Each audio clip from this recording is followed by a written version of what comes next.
हा प्रश्न magnetic field due to electric current या चॅप्टरवर सीईटी 2024 ला विचारलाय.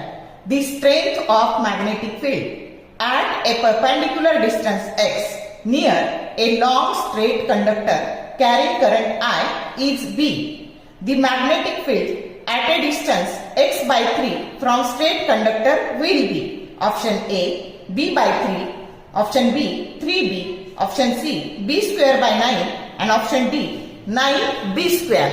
तर आपल्याला असं माहिती आहे की हा स्ट्रेट कंडक्टर आहे आणि r इतक्या अंतरावर की हे r अंतर तुम्हाला x दिलेलं आहे, r ऐवजी x अंतर दिले आणि इथं फील्ड B दिलेली आहे आणि इथे ह्या x बाय 3 अंतरावर फील्ड किती असेल याला आपण B1 असं म्हणू, याला B2 असं म्हणू.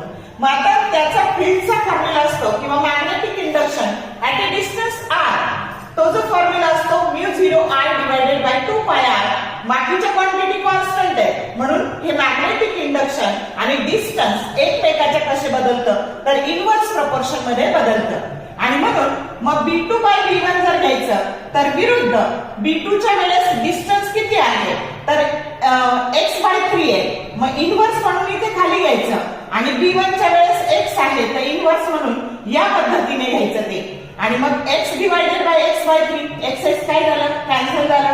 डिनॉमिनेटरचा डिनॉमिनेटर इज ऑलवेज न्यूमरेटर. मग B2 बाय B1 बरोबर 3 म्हणून B2 बरोबर काय झालं अंतर कमी झालं तर फील्ड वाढली. आलं का लक्षात. आणि म्हणून 3 टाइम्स B1 किंवा 3 टाइम्स B काय म्हणा याला. B1 म्हणलं तर इथं B1 म्हणा, B म्हटलं तर B म्हणा. आता इथं पण सोपी ट्रिक लक्षात ठेवायची. जर x बाय 3 दिलं तर फील्ड त्याच्या विरुद्ध 3 टाइम्स होणार. x बाय 4 दिलं तर 4 टाइम्स होणार. x बाय 2 दिलं तर 2 टाइम्स होणार. x बाय 5 दिलं तर 5 टाइम्स होणार. अशी ट्रिक लक्षात ठेवा. आणि हा जो ऑप्शन आहे B2 बरोबर 3 टाइम्स B हा B ऑप्शन आहे. कळलं का मग कसं सोडवायचं ते. जर शॉर्ट व्हिडिओ आवडले लाईक करा, शेअर करा, कमेंट करा.